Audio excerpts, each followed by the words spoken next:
नमस्कार दोस्तों, स्वागत करता हूं आपका अपने YouTube चैनल विकास सिविल एकेडमी में। दोस्तों, हिंदी की अगली कक्षा में आप लोग सभी लोगों का स्वागत है। हिंदी में आज हम लोग पढ़ने वाले हैं विराम चिन्ह। विराम चिन्हों पर मित्रों बात करेंगे।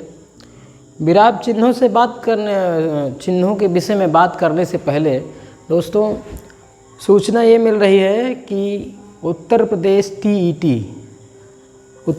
TET टीचर एलिजिबिलिटी टेस्ट अध्यापक पात्रता परीक्षा सितंबर महीने में नोटिफिकेशन आने वाले हैं। सितंबर महीने में वही लगभग 20 सितंबर तक।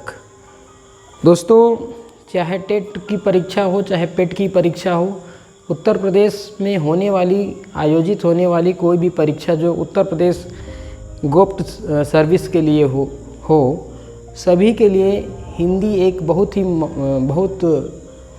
इम्पॉर्टेंट सब्जेक्ट है दोस्तों। ऐसे में हाँ दोस्तों, हिंदी महत्वपूर्ण विषय है उत्तर प्रदेश में आयोजित होने वाली सभी प्रतियोगी परीक्षाओं के लिए।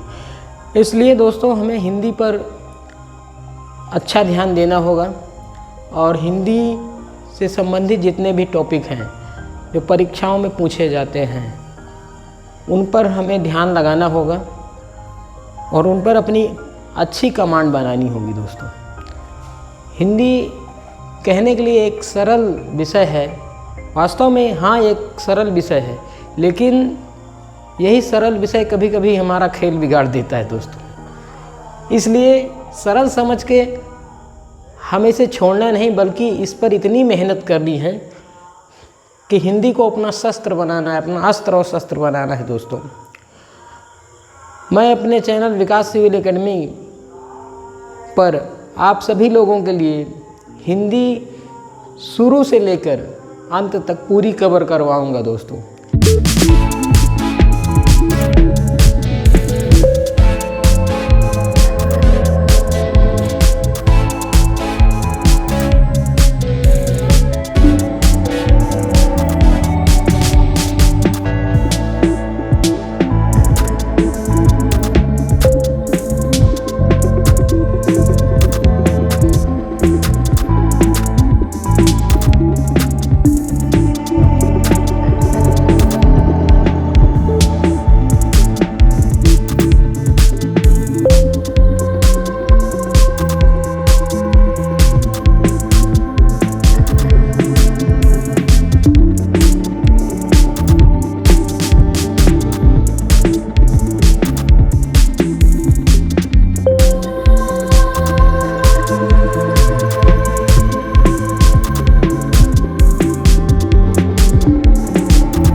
विराम चिन्ह क्या होते हैं दोस्तों? विराम चिन्ह ऐसे चिन्ह होते हैं जो भाषा में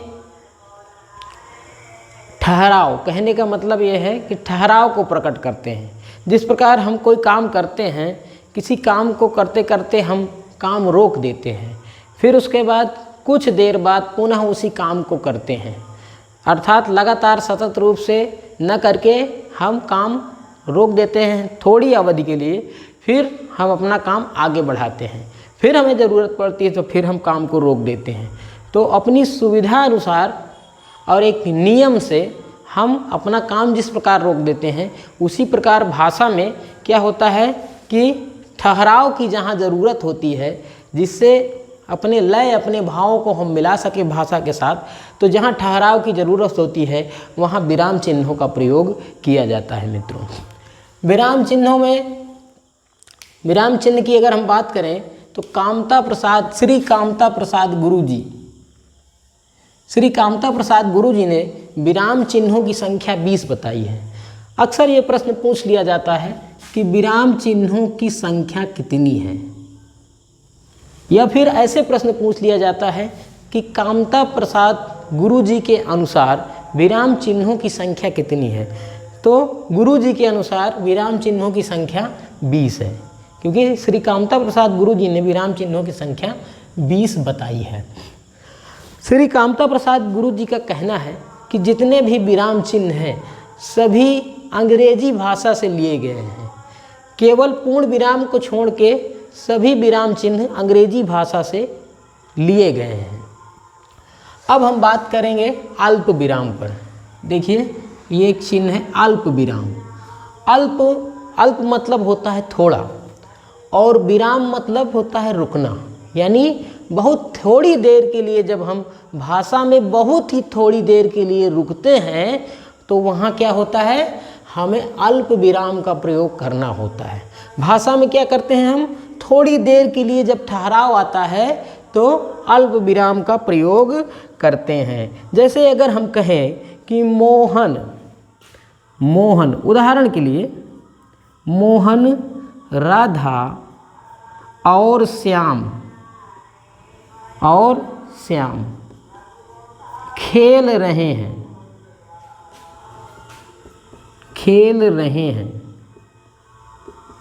ठीक है। तो मोहन के बाद देखिए यहाँ पर अल्प विराम का प्रयोग हुआ है। मोहन कहा, फिर उसके बाद ठहराव, फिर राधा और श्याम खेल रहे हैं। Example number 1। दूसरे एग्जाम्पल की अगर हम बात करें, राम, श्याम,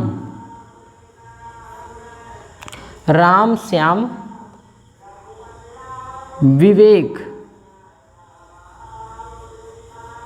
और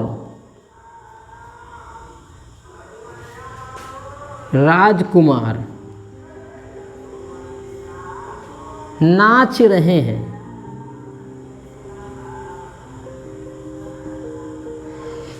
देखिए दोस्तों, यहाँ पर राम के बाद ठहराव है, बहुत छोटा सा अल्प ठहराव है।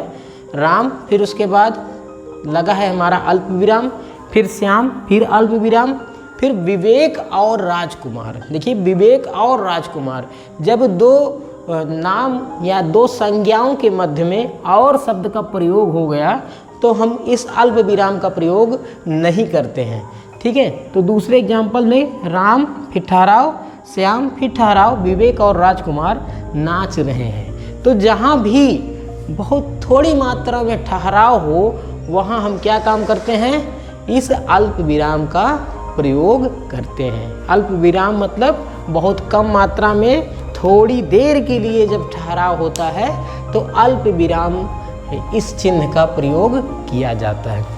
अब दूसरे की अगर हम बात करें, दूसरा क्या है हमारा, अर्ध विराम। दूसरा है क्या, अर्ध विराम। अर्ध विराम क्या होता है, अर्ध विराम की परिभाषा यह कहती है दोस्तों कि जब किसी वाक्य में अथवा भाषा में अल्प विराम से अधिक ठहराव हो, अल्प विराम से अधिक ठहराव होता है तब हम अर्ध विराम का प्रयोग करते हैं, ठीक है। क्या करते हैं, अर्ध विराम का प्रयोग करते हैं। एग्जाम्पल, उदाहरण के लिए अगर कहें कि यानी इससे अधिक ठहराव हो, मोहन के बाद राधा, तो यहाँ पर हमने अल्प विराम का प्रयोग किया। अब कह रहा है कि जहाँ पर वाक्य में क्या हो, अल्प विराम से अधिक ठहराव होता है तो वहाँ हम अर्ध विराम का प्रयोग करते हैं। उदाहरण के लिए यदि कहा जाए कि आओ,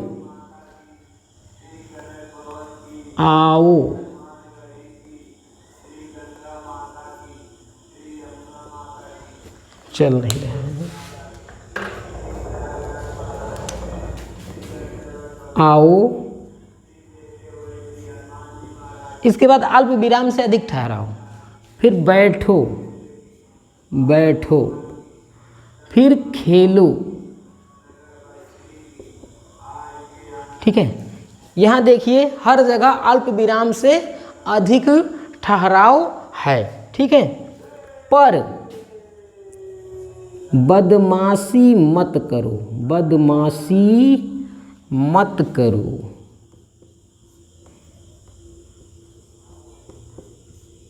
ठीक है, तो एग्जाम्पल में ये हमारा उदाहरण में साफ साफ है कि मोहन, राधा और श्याम, मोहन राधा के मध्य में अल्प विराम था, यहाँ आओ, फिर उसके बाद अल्प विराम से अधिक ठहराव हो रहा है, इसलिए यहाँ अर्ध विराम का प्रयोग किया जाता है। अर्ध विराम का चिन्ह जो है दोस्तों अल्प विराम के समान ही है, लेकिन इसके ऊपर एक बिंदु लगा दिया जाता है जो यह दर्शाता है कि अल्प विराम से अधिक ठहराव है।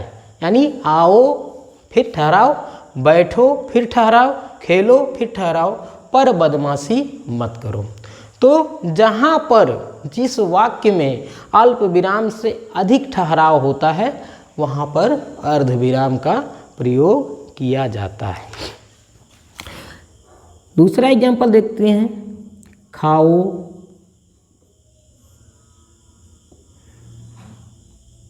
खेलो,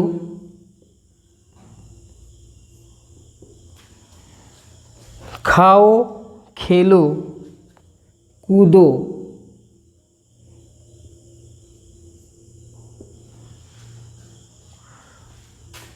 पर विद्यालय जाओ।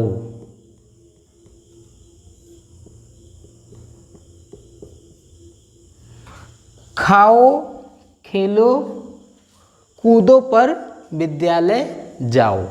यहाँ पर भी देखिए अर्ध विराम का प्रयोग किया गया है, क्योंकि ठहराव अल्प विराम की अपेक्षा अधिक है।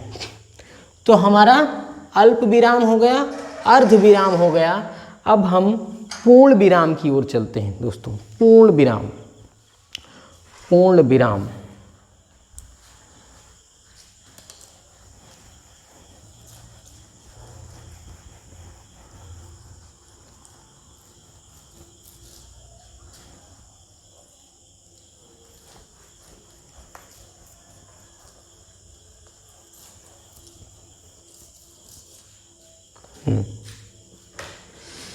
चलिए, पूर्ण विराम में क्या होता है दोस्तों, जब भाषा में अथवा वाक्य में जब वाक्य की समाप्ति होती है तो वाक्य की पूर्ण वाक्य जब हो जाता है तो पूर्ण वाक्य की समाप्ति के पश्चात यह चिन्ह लगाया जाता है, पूर्ण विराम।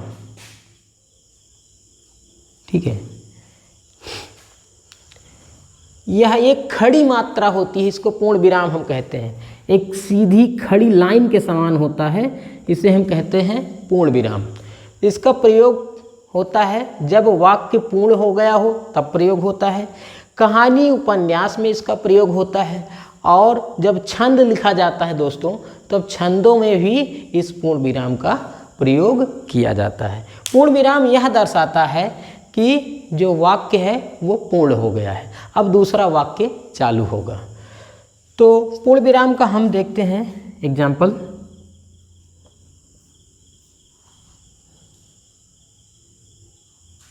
राजेश खाना खाता है।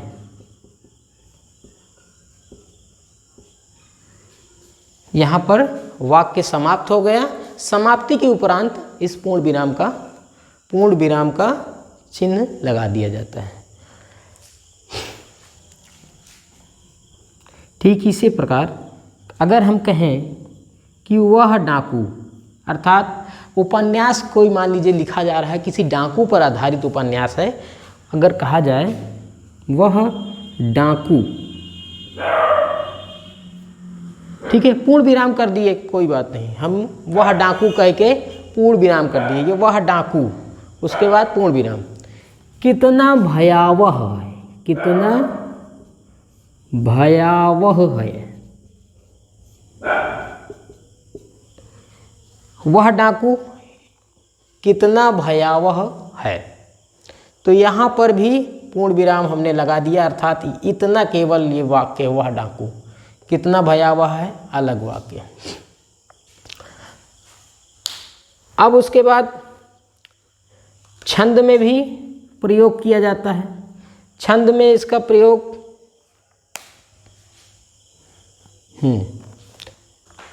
ठीक है, तो हम देखेंगे कि छंद के चरणों की समाप्ति होने पर, जब छंद के चरण समाप्त होते हैं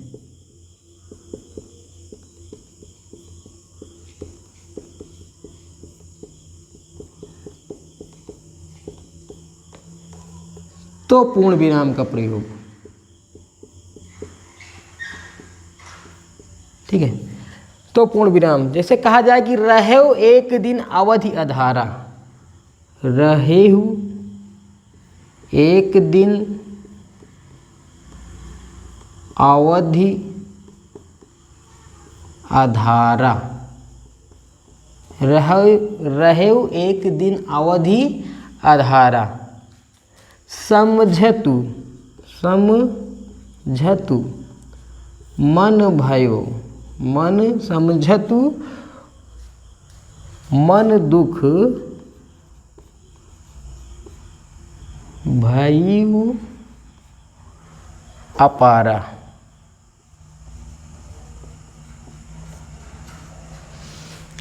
छंद के चरण समाप्त होने में, जब देखिए छंद है, छंद का चरण समाप्त हुआ, ये पूर्ण विराम लगा। रहे एक दिन अवधि अधारा, समझतु मन दुख भयउ अपारा, यहाँ पर भी पूर्ण विराम, यानी जितनी बार छंद का चरण समाप्त हो रहा है उतनी बार पूर्ण विराम लगाया जाता है। तो पूर्ण विराम का प्रयोग वाक्य के पूर्ण होने पर करते हैं, उपन्यास और कहानी लिखने में करते हैं, तथा छंद के चरण में समाप्त हो जाता है जब छंद का चरण, तब हम पूर्ण विराम का प्रयोग करते हैं। पूर्ण विराम यह दर्शाता है कि दिया गया वाक्य अब पूरा हो गया है। इसके बाद हम बात करेंगे प्रश्न चिन्ह की। प्रश्न चिन्ह, प्रश्न चिन्ह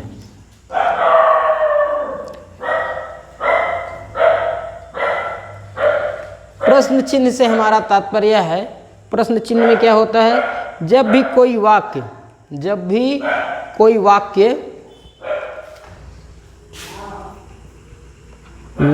में प्रश्न निहित हो, वाक्य में प्रश्न निहित हो,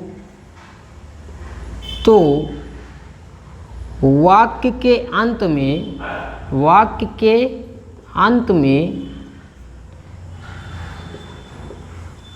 प्रश्न पर बल देने हेतु, प्रश्न पर बल देने हेतु प्रश्न चिन्ह का प्रयोग करते हैं। प्रश्न चिन्ह का प्रयोग करते हैं। वाक्य में प्रश्न अगर निहित हो तो क्या करते हैं, हम उस प्रश्न पर बल देने के लिए क्या करते हैं, हम प्रश्न चिन्ह का प्रयोग करते हैं। ठीक है, जैसे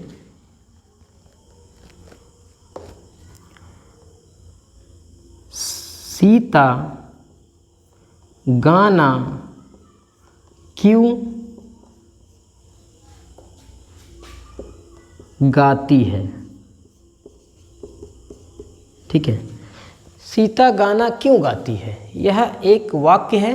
वाक्य में ये जो शब्द क्यों है, क्या है, कैसे है इत्यादि आ जाए, क्यों, क्या, कैसे इत्यादि जब आ जाता है तो एक प्रश्न चिन्ह लगाया जाता है, जो इस पर बल देता है कि वाक्य में एक प्रश्न पूछा गया है। प्रश्न पर बल देने के लिए प्रश्न चिन्ह का प्रयोग किया जाता है। प्रश्न चिन्ह का प्रयोग किया जाता है। चलिए आगे।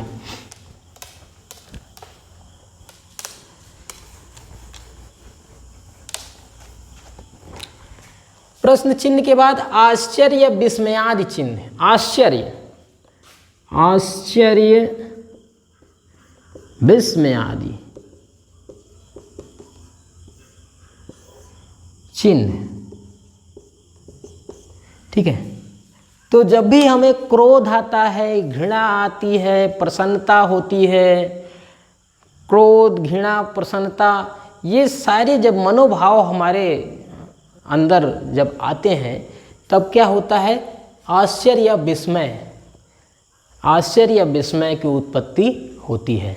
तो ऐसे वाक्य जिसमें आश्चर्य या विस्मय हो, आश्चर्य या विस्मय प्रस्तुत होते हों या आश्चर्य या विस्मय उद्गृत होते हों, तो उसमें हम क्या करते हैं, वो ऐसे वाक्यों में आश्चर्य या विस्मय चिन्ह लगाते हैं। आश्चर्य या विस्मय चिन्ह कैसा होता है, ऐसा होता है। ठीक है, तो मान लीजिए कोई शोक हो, हर्ष हो, प्रसन्नता हो ना, प्रसन्नता होता है, उत्साह होता है, घृणा होती है, आश्चर्य होता है, तब हम इस प्रकार के चिन्ह का प्रयोग करते हैं। जैसे कहेंगे आह, क्या कहेंगे, आह, वह बेचारा चल बसा, वह बेचारा चल बसा।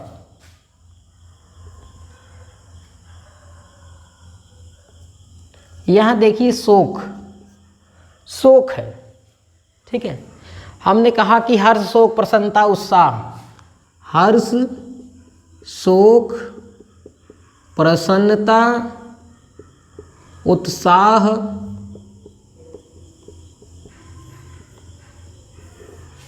यदि वाक्य में हर्ष, शोक, प्रसन्नता, उत्साह उद्गृत हो रहा हो तो वाक्य जब हम भाषा लिखेंगे तो वाक्य लिखने में हम क्या करेंगे, किस विराम चिन्ह का प्रयोग करेंगे, हम विस्मयादि चिन्ह या आश्चर्य चिन्ह का प्रयोग करेंगे। जैसे मान लीजिए शोक है, ठीक है, तो शोक, आह, वह बेचारा चल बसा। ठीक है, ये पहला एग्जाम्पल हो गया। दूसरे एग्जाम्पल में हम ये कह सकते हैं कि छी छी, कितना घृणित व्यक्ति है, कितना घृणित व्यक्ति है। ठीक है, कितना घृणित व्यक्ति है, कितना घृणित व्यक्ति है। यहां पर देखिए घृणा,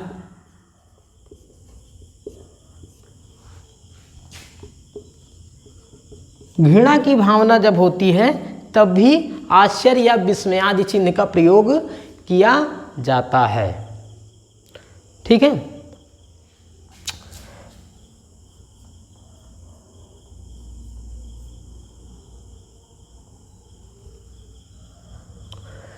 तो आह, छी छी, तो जब घृणा हो, शोक हो, प्रसन्नता हो तो क्या होता है, आश्चर्य या विस्मयादि चिन्ह का प्रयोग किया जाता है।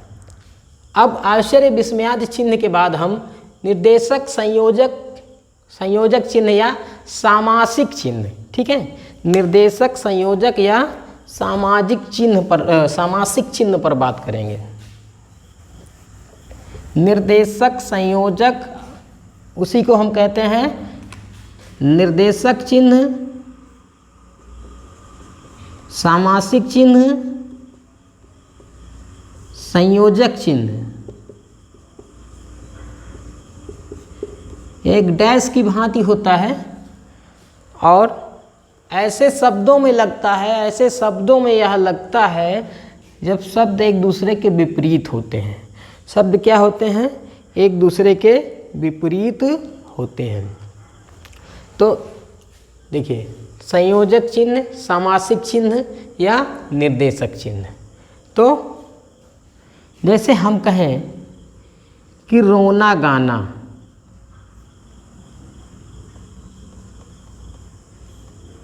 रोना गाना के बीच में देखिए सामासिक चिन्ह या संयोजक चिन्ह, ये जो डैश के रूप में लगा है, ये हमारा निर्देशक, सामासिक या संयोजक चिन्ह है।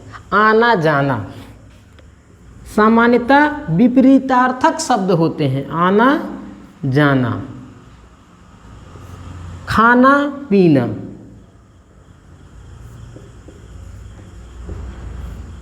ठीक है। तो सामान्यतः जब विपरीतार्थक शब्द होते हैं तो उन विपरीतार्थक दो शब्दों के मध्य में संयोजक, समासिक अथवा निर्देशक चिन्ह का प्रयोग किया जाता है। रोना, गाना, आना जाना, खाना पीना, तो इन सभी में क्या किया जाता है? संयोजक चिन्ह या समासिक चिन्ह का प्रयोग किया जाता है।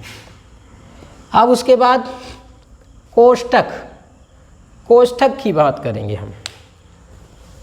कोष्ठक की बात करेंगे।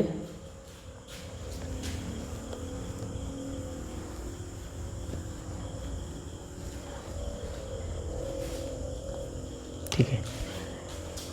कोष्ठक चिन्ह ये सामान्यतः 3 प्रकार के होते हैं। छोटा कोष्ठक, सर्पिलाकार कोष्ठक और ये बड़ा कोष्ठक। तो ये कोष्ठक चिन्हों का प्रयोग कब किया जाता है? कोष्ठक चिन्हों का प्रयोग कब किया जाता है? कोष्ठक चिन्हों का प्रयोग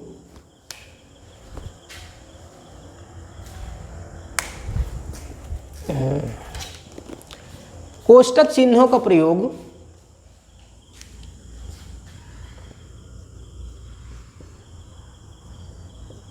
रंगमंच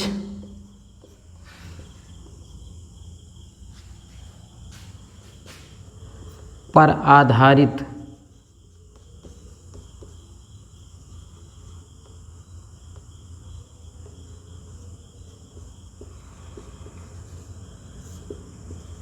कहानी अथवा लेख के लिए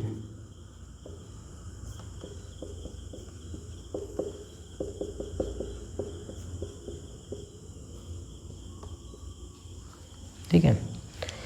तो जब रंगमंच पर आधारित कोई कहानी लिखा जाता है या कुछ रंगमंच पर होने वाले नाटक, कहानी अथवा नाटक का जब हम विवरण देते हैं, जब उसको लिखते हैं, तब हम क्या कैसे लिखते हैं? जब हम लिखते हैं तो इसका प्रयोग होता है। कैसे प्रयोग होता है? गहरी सांस खींचते हुए,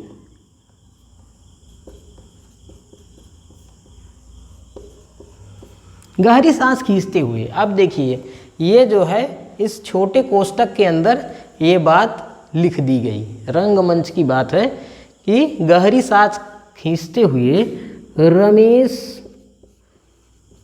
ने कहा, रमेश ने कहा, मैं उस दरोगा को देख लूँगा।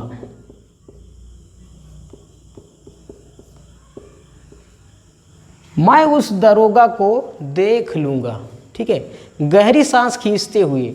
अब देखिए, गहरी सांस खींचते हुए इसका विवरण देने के लिए क्या काम किया गया है? इस छोटे ब्रैकेट का, छोटे कोष्ठक का प्रयोग किया गया है। इसके अलावा ये जो हमारा कोष्ठक है, बड़ा कोष्ठक, बड़ा कोष्ठक का प्रयोग तब होता है कोई गलती सुधारने के लिए बड़ा कोष्ठक का प्रयोग किया जाता है। जैसे मान लीजिए हमने कहा कि यह एक अनुवादित कथा है, अनुवादित कथा है। ठीक है, तो अब क्या होगा? अनुवादित को अगर हमें इसे सही करना है तो हम क्या करेंगे? इसके आगे एक ब्रैकेट बनाएंगे, इसमें हम लिख देंगे कि अनुदित, अनुदित, ये प्रयोग होता है।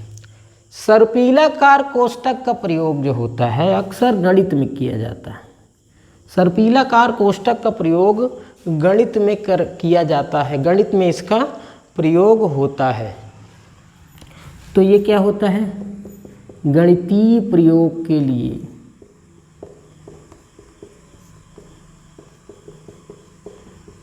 गणितीय प्रयोग के लिए होता है।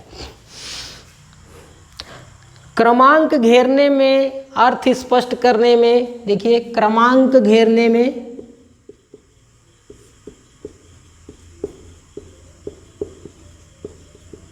छोटे कोष्ठक का प्रयोग किया जाता है। जैसे मान लीजिए क्रम से हमें विद्यार्थियों का क्रम, हमें रैंकिंग अगर करना है तो हम 1 नंबर पर मोहन कहेंगे, 2 नंबर पर सोहन कहेंगे।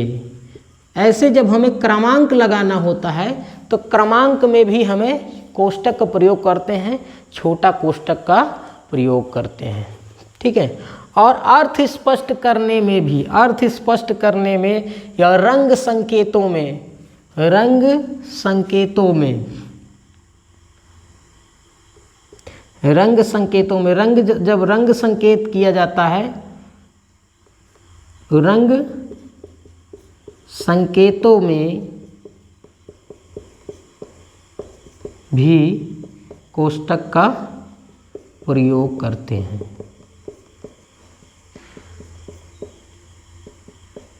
इसमें कोष्ठक हम लिख देंगे हरा, लाल रंग। तो रंग संकेतों में भी कोष्ठक का प्रयोग किया जाता है। तो ये भी विराम चिन्हों में, इसको हमारे कामता प्रसाद गुरु जी ने विराम चिन्हों में कोष्ठकों को भी रखा है। ये कोष्ठक 3 प्रकार के होते हैं। अब कोष्ठक के बाद क्या है? अवतरण चिन्ह। अवतरण चिन्ह को हम उद्धरण चिन्ह भी कहते हैं। अवतरण चिन्ह को हम क्या कहते हैं? उद्धरण चिन्ह।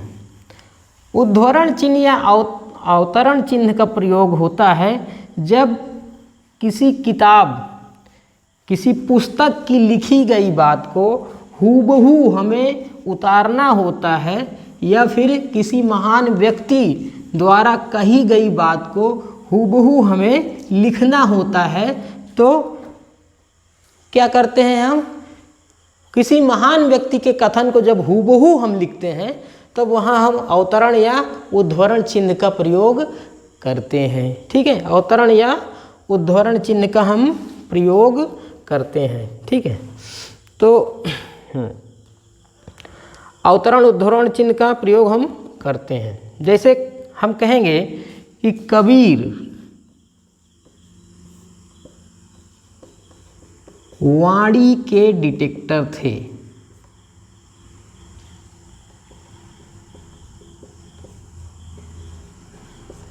डिटेक्टर थे। ठीक है, कबीर वाणी के डिटेक्टर थे। तो डॉक्टर हजारी प्रसाद द्विवेदी जी का एक कथन है। डॉक्टर हजारी प्रसाद द्विवेदी जी का कथन है। तो किसी व्यक्ति विशेष द्वारा जब कथन कहा जाता है, उस कथन को जब हूबहू जैसे उन्होंने कहा होता है, जब हूबहू हम लिखते हैं तो हम क्या करते हैं? प्रयोग करते हैं किसका? इस अवतरण चिन्ह का प्रयोग करते हैं। अवतरण चिन्ह का प्रयोग करते हैं। ये हमारा अवतरण चिन्ह है। जैसे करो या मरो, करो या मरो, यहाँ अवतरण चिन्ह लगा के गांधी जी द्वारा कहा गया करो या मरो का जो नारा था वो हमने लिख दिया, गांधी जी।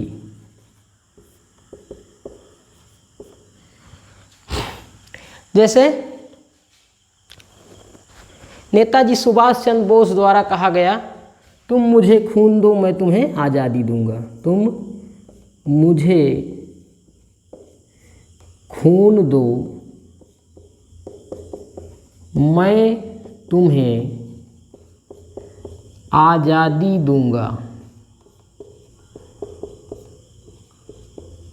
ठीक है, नेताजी सुभाष चंद्र बोस।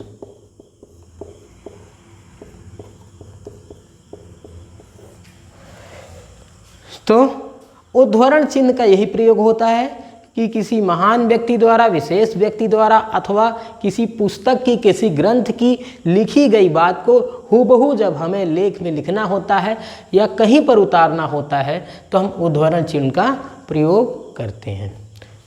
इसे हम अवतरण चिन्ह भी कहते हैं। अब हम बात करते हैं उपविराम की। उपविराम किसे कहते हैं?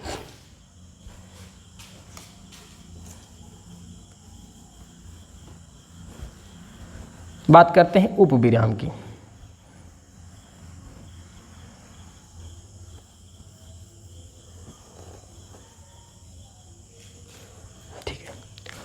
उपविराम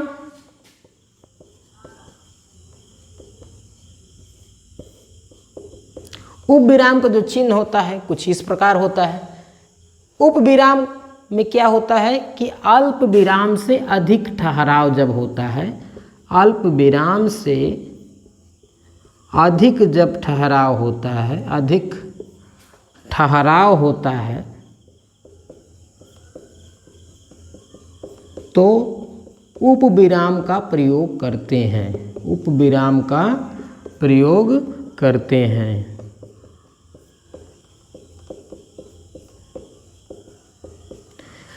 जब अल्प विराम से अधिक ठहराव होता है तो उपविराम का प्रयोग करते हैं। ठीक है, ध्यान देने वाली बात यह है कि उपविराम में अल्प विराम से अधिक ठहराव होता है। जैसे हम कहें, क्या कहें, हम कह सकते हैं गदर, गदर के बाद हमने उपविराम लगा दिया और आगे हम लिख देंगे एक प्रेम कथा। ठीक है, गदर उपविराम लगा दिया, एक प्रेम कथा। उसके बाद हम क्या कह सकते हैं, साकेत, फिर उपविराम लगा दिया हमने, एक अध्ययन, फिर हम क्या कहेंगे, कामायनी,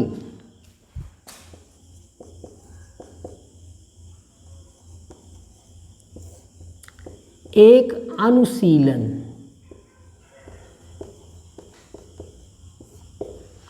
ठीक है दोस्तों। अध्ययन और अनुशीलन में क्या अंतर होता है, क्या अंतर होता है अध्ययन और अनुशीलन। अध्ययन तो सामान्यतः जब हम अधिगम करते हैं, किसी विषय वस्तु को सीखते हैं, उसको पढ़ते हैं तो अध्ययन कहलाता है। लेकिन अनुशीलन क्या है, अनुशीलन में अध्ययन तो होता ही है, इसके साथ साथ चिंतन तथा मनन, अध्ययन के साथ साथ चिंतन मनन भी होता है। तो इन दोनों को, जो अध्ययन के साथ साथ चिंतन मनन होता है, तो उसको हम कहते हैं अनुशीलन, अनुशीलन। उपविराम आप लोगों को समझ में आ गया होगा। उपविराम में क्या है कि अल्प विराम से अधिक ठहराव होता है। अब विवरण चिन्ह की बात करते हैं दोस्तों। विवरण चिन्ह,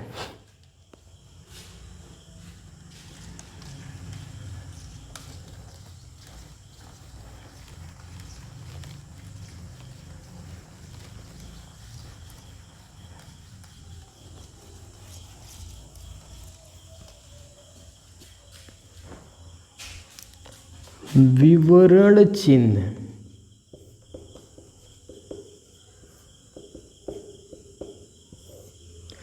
विवरण चिन्ह कुछ इस प्रकार होता है दोस्तों। जब हमें किसी बात का विवरण देना होता है, जैसे मान लीजिए हम बात करें किसकी, हम बात करेंगे 1857 की क्रांति। जब हमें इसे विवरण में देना हो तो हम इस चिन्ह का प्रयोग करते हैं। अर्थात किसी घटना का विवरण यदि हमें देना होता है या किसी प्रश्न का उत्तर विवरण के रूप में देना होता है तो हम विवरण चिन्ह का प्रयोग करते हैं, विवरण चिन्ह का प्रयोग करते हैं। विवरण चिन्ह का प्रयोग कब किया जाता है, जब हम किसी प्रश्न का उत्तर देते हैं या किसी घटना को विवरण के रूप में बताते हैं।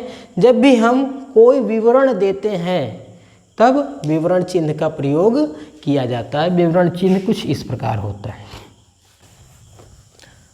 पुनरुक्ति सूचक चिन्ह, पुनरुक्ति सूचक चिन्ह, पुनरुक्ति सूचक चिन्ह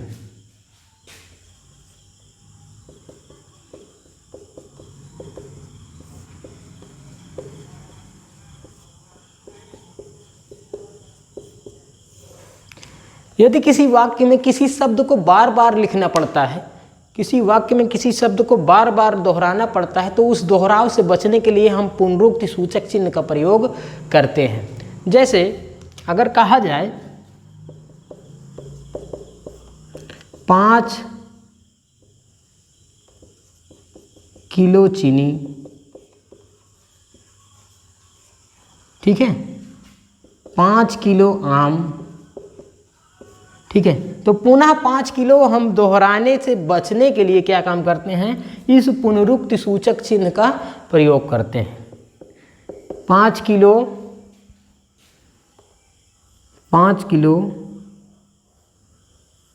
मखाना, 5 किलो आटा। तो बार बार 5 किलो को दोहराने से बचने के लिए हमने इस पुनरुक्त सूचक चिन्ह का प्रयोग किया है। अर्थात किसी वाक्य में हमें कोई शब्द यदि बार बार दोहराव में आता है तो उस दोहराव से बचने के लिए हम पुनरुक्त सूचक चिन्ह का प्रयोग करते हैं। इसके बाद है लाघव चिन्ह। लाघव चिन्ह का जो चलन है वो अंग्रेजी में खूब है दोस्तों। अंग्रेजी में लाघव चिन्ह का चलन खूब है। आचार्य श्री कामता प्रसाद गुरु जी के अनुसार, श्री कामता प्रसाद गुरु जी के गुरु जी कहते हैं कि लाघव चिन्ह का प्रयोग अंग्रेजी में खूब किया जाता है, हिंदी में भी इसका प्रयोग किया जाता है। हिंदी में इसका प्रयोग लोप चिन्ह, लाघव चिन्ह को हम क्या कहते हैं, लाघव चिन्ह।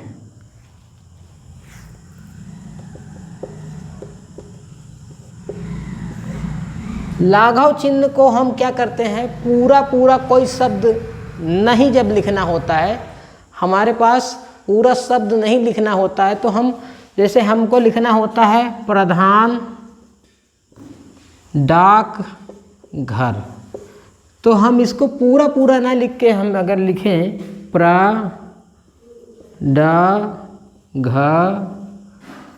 तो प्रधान डाकघर, जैसे कहा जाए प्रधान अध्यापक,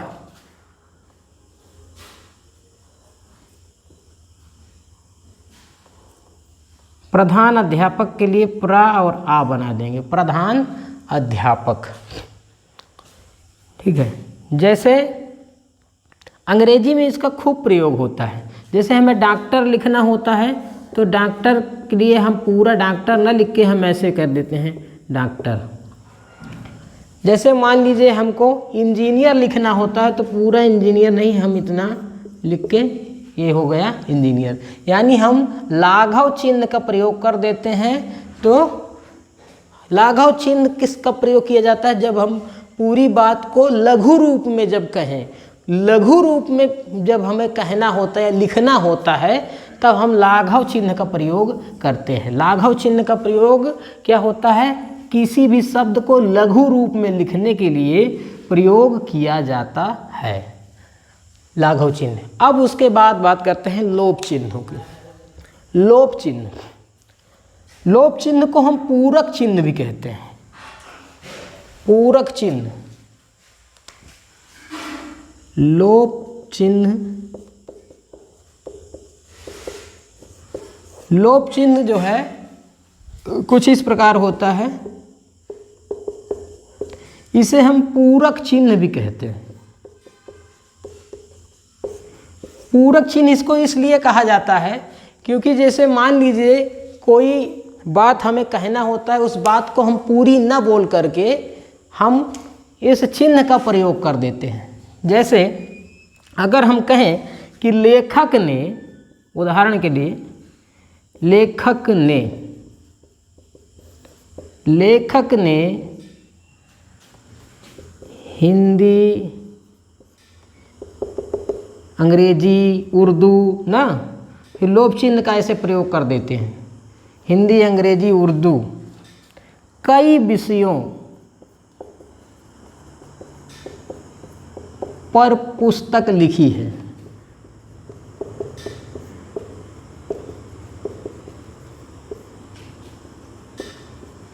तो हिंदी, अंग्रेजी, गणित, संस्कृत इत्यादि का जो विवरण हमको देना था उसको हम पूरा न दे करके ऐसे ऐसे पूरक चिन्ह बना देते हैं। तो ये डाट डाट डाट डाट जब हम बना देते हैं धन धन धन, तो ये हो जाता है पूरक चिन्ह। यानी अगर हम इसको हिंदी हटा भी दें तो लेखक ने ऐसे ऐसे करके, तो ये समझ में आ जाता है कि कई विषयों पर पुस्तक लेखक ने लिखी है। अब लोप चिन्ह के बाद पाद चिन्ह। पाद चिन्ह का प्रयोग दोस्तों तब किया जाता है जब हमको किसी शब्द को हाईलाइट करना होता है। क्या करना होता है? किसी शब्द को, इसको कामता प्रसाद गुरु जी कहते हैं, इसको रेखा कहते हैं। इसको क्या कहते हैं? रेखा कहते हैं। रेखा, ये एक रेखा के समान होगा। खास तौर पर जब आप जैसे हेडिंग डालते हैं तो हेडिंग को हाईलाइट करने के लिए हम जिस रेखा का नीचे प्रयोग करते हैं वही होता है पाद चिन्ह। जैसे हम कहें हमें कोरोना वायरस पर लेख लिखना है तो हम हेडिंग डालेंगे कोरोना वायरस, और ये इसको हाईलाइट करने के लिए रेखा बना देंगे, यानी हम इसमें पाद चिन्ह का प्रयोग कर देते हैं। पाद चिन्ह का प्रयोग कर देते हैं। तो इससे क्या होता है कि हम जब अधिक ध्यान दिखाना चाहते हैं, अधिक ध्यान दिखाना चाहते हैं दोस्त, हम यह दिखाना चाहते हैं कि यहाँ पर आपको अधिक ध्यान देना है, तो जहाँ पर हम अधिक ध्यान देना होता है वहाँ पर इसका पाद चिन्ह का प्रयोग किया जाता है। एग्जाम में जो ऐसे शब्द होते हैं, जैसे मान लीजिए उत्तर में आ गया, जो उत्तर में हमको लिखना है कि विराम चिन्हों की संख्या 20 है, तो विराम चिन्हों की संख्या 20 जहाँ पर आएगा वहाँ हम नीचे इसको हाईलाइट कर देते हैं, रेखा या पाद चिन्ह लगा देते हैं, ताकि जो जांच करता है, जो कॉपी चेक करेगा, उसको तुरंत ये चीज़ दिख जाए कि संख्या 20 है। तो पाद चिन्ह का प्रयोग इसलिए किया जाता है। अब दीर्घ उच्चारण चिन्ह, दीर्घ उच्चारण चिन्ह के विषय में बात करते हैं। दीर्घ उच्चारण चिन्ह क्या होता है? दीर्घ उच्चारण चिन्ह, दीर्घ उच्चारण चिन्ह कुछ इस प्रकार होता है। दीर्घ उच्चारण चिन्ह कुछ इस प्रकार होता है। कामता प्रसाद गुरु जी ने इसके विषय में जानकारी नहीं दी, लेकिन ये जो दीर्घ उच्चारण चिन्ह है इसका प्रयोग प्लुत स्वरों के उच्चारण में किया जाता है। प्लुत स्वरों के उच्चारण में किया जाता है, उच्चारण में किया जाता है।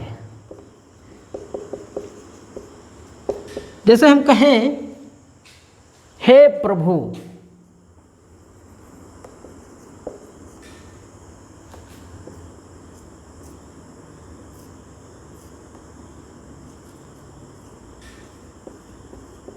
हे प्रभु ना, हे प्रभु, तो जो प्रभु हम ज़्यादा देर तक बोलते हैं प्रभु ना, जैसे हम कहें ओम,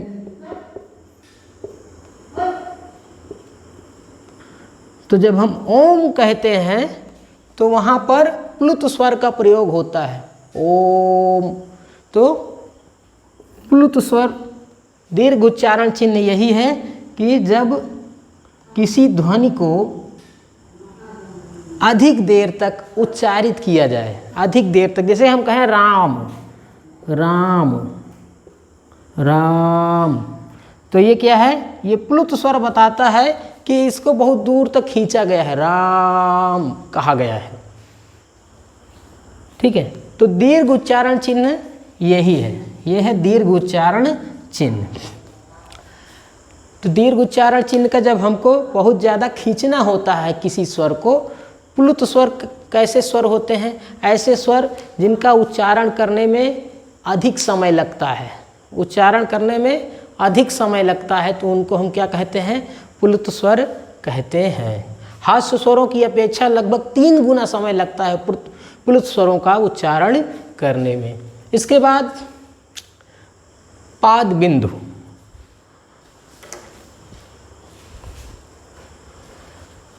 पाद बिंदु की अगर हम बात करें तो दोस्तों यह बिंदु यह जो चिन्ह है अरबी फारसी भाषा के जो शब्द हैं, अरबी फारसी से जो शब्द हैं उनमें प्रयोग होता है।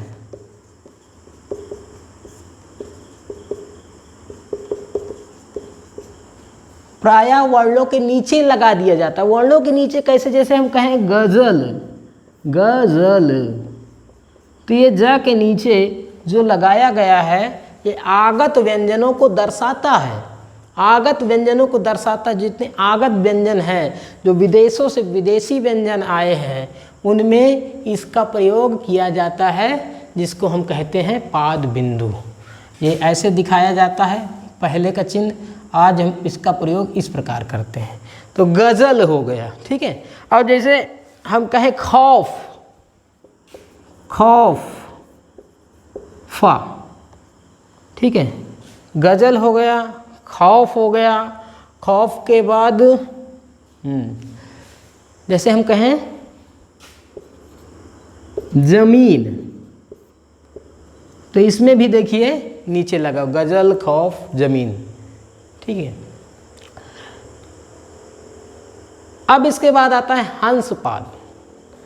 हंसपाद चिन्ह का प्रयोग, हंसपाद विराम चिन्ह का प्रयोग तब किया जाता है जब किसी वाक्य में कोई शब्द छूट जाता है, तो उस छूटे हुए शब्द को एडजस्ट करने के लिए और दिखाने के लिए कि छूटे हुए वाक्य में कौन सा, छूटे हुए वाक्य में कौन सा शब्द छूटा है, उस शब्द को हम हंसपाद का प्रयोग करके लगा देते हैं। जैसे हम कहें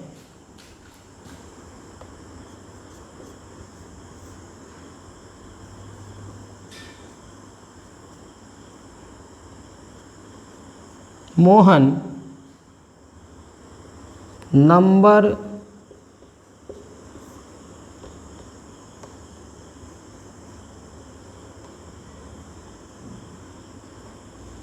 पाया, मोहन नंबर पाया। अब देखिए ये वाक्य अधूरा है, इसमें पूर्ण नहीं है। तो जब पूर्ण नहीं है तो निश्चित सी बात है कुछ यहाँ छूट गया है। मोहन नंबर पाया तो यहाँ पर कुछ चीज़ें, कुछ सूचना छूट गई है। तो इस छूटी हुई सूचना को अगर हम यहाँ नहीं लिख सकते हैं तो ये चिन्ह लगा देते हैं और हम लिख देते हैं 50। मोहन 50 नंबर पाया। या फिर हम कहें कि राजू गणित में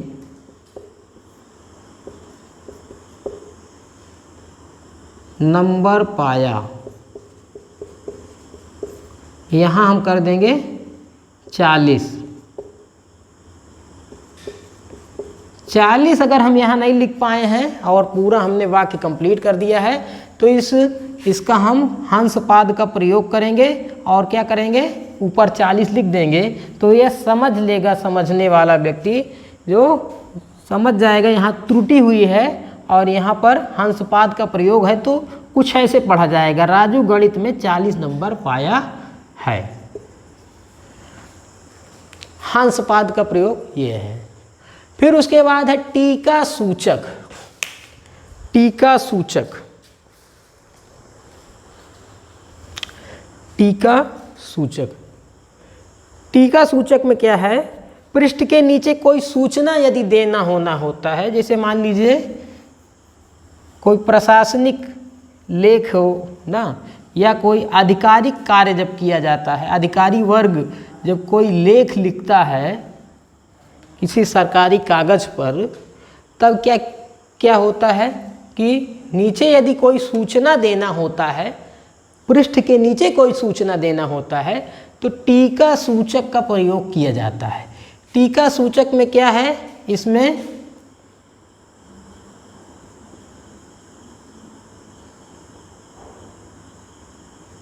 स्टार बनाते हैं, फिर धन बनाएंगे, फिर क्या करेंगे, डबल धन बनाएंगे, फिर कोई अंक लिख देते हैं, ठीक है।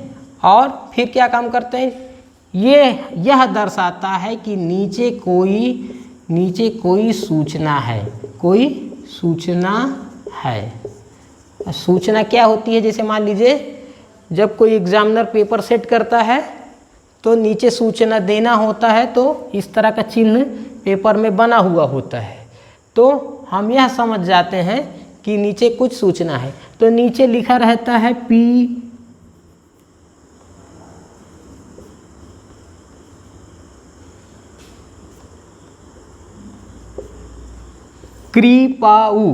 कृपाऊ लिखा होता है ऐसे, तो मतलब कृपया पन्ना उलटिए। ठीक है, कृपया पन्ना उलटिए। या पीटीओ लिखा होता है। ठीक है, ऐसे करके कोई सूचना जब दी जाती है तब सूचना के लिए यह प्रयोग, यह जो चिन्ह है, ये विराम चिन्ह प्रयोग में लाया जाता है। इसका प्रयोग ज़्यादातर अधिकारी वर्ग के कार्यों में होता है। यह सरकारी, जब कोई लेख लिखा जाता है, जब कोई राजकीय लेख लिखा जाता है, या फिर कोई प्रशासनिक कार्रवाई का कोई लेख लिखा जाता है, तो उसमें इसका प्रयोग ज़्यादा होता है। यानी सरकारी ऑफिशियल कार्यों में इसका काम ज़्यादा होता है। अब इसके बाद हम बात करेंगे तुल्यता सूचक चिन्ह का। तुल्यता सूचक चिन्ह, तुल्यता सूचक चिन्ह में गुरुदेव जी बताते हैं, हमारे कामता प्रसाद जी यह बताते हैं कि यह बराबर का चिन्ह होता है, यानी समानता को दर्शाता है। जैसे हम कहें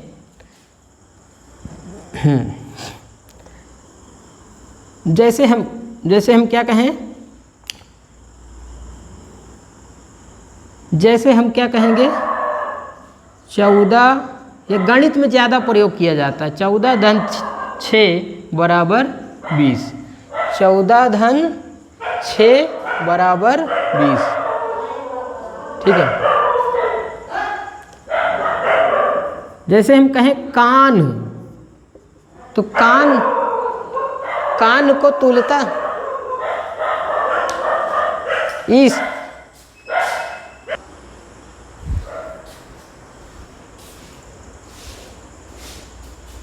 कान किसको कहेंगे? कृष्ण को कहेंगे। ठीक है, तो कान बराबर कृष्ण। 14 6 20, 2 गुणे 3 बराबर 6। तो ये हो गया हमारा तुल्यता का, यानी बराबरी का चिन्ह। इसका प्रयोग गणित में ज़्यादा होता है। हिंदी में इसका प्रयोग कुछ इस प्रकार होता है। हिंदी में इसका प्रयोग कुछ इस प्रकार होता है। इसके बाद हम बात करेंगे समाप्ति सूचक चिन्ह का। समाप्ति सूचक चिन्ह, समाप्ति सूचक चिन्ह कुछ इस प्रकार होता है। जब कोई लेखक किसी रचना या किसी लेख या किसी ग्रंथ या किसी पुस्तक को समाप्त करता है, तो पुस्तक को लिखने के बाद लेखक अंत में इस चिन्ह का प्रयोग करता है। लेख, पुस्तक या अध्याय जब हमारा कोई समाप्त होता है तो क्या करते हैं, हम इसका प्रयोग करते हैं, यानी समाप्ति सूचक चिन्ह लगाया जाता है। समाप्ति सूचक चिन्ह। ठीक है, जब कोई पुस्तक पूरी हो जाए, कोई रचना पूरी हो जाए, तो इस समाप्ति सूचक चिन्ह का प्रयोग कोई कवि या लेखक प्रयोग करता है। आप लोग भी कर सकते हैं समाप्ति सूचक चिन्ह का प्रयोग। दोस्तों, आज हमारा जो विराम चिन्ह है यहीं पर समाप्त होता है। आप लोग वीडियो देखिएगा और इसको पढ़ने के लिए वीडियो को सबसे पहले एक बार अच्छे से देखिए, और उसके बाद दोबारा जो है देखते हुए समझते हुए एक नोट्स तैयार कर लें, और ये आपको कंपटीशन में बहुत मदद करने वाला है। दोस्तों, यहाँ से एक प्रश्न प्रत्येक कंपटीशन में पूछा जाता है। एक चिन्ह के बारे में आपसे कोई ना कोई जानकारी ले लेता है, इसलिए मैंने यहाँ पर इसको एक ही वीडियो में पूरा फुल जो है मैंने बताने का, विराम चिन्हों को संपूर्ण रूप से बताने का काम किया हूँ। विराम चिन्ह यहीं पे समाप्त होता है। और कैसे हैं दोस्तों, आप लोग कमेंट में बताइएगा कि आप लोग कैसे हैं, कैसा लगा आपको हमारा लेक्चर। और यहाँ पर विकास सिविल एकेडमी के यूट्यूब चैनल पर वीडियोज़ आपको कैसे लगते हैं, अपनी राय कमेंट बॉक्स में अवश्य दे दोस्तों। शुभ संध्या दोस्तों, जय हिंद।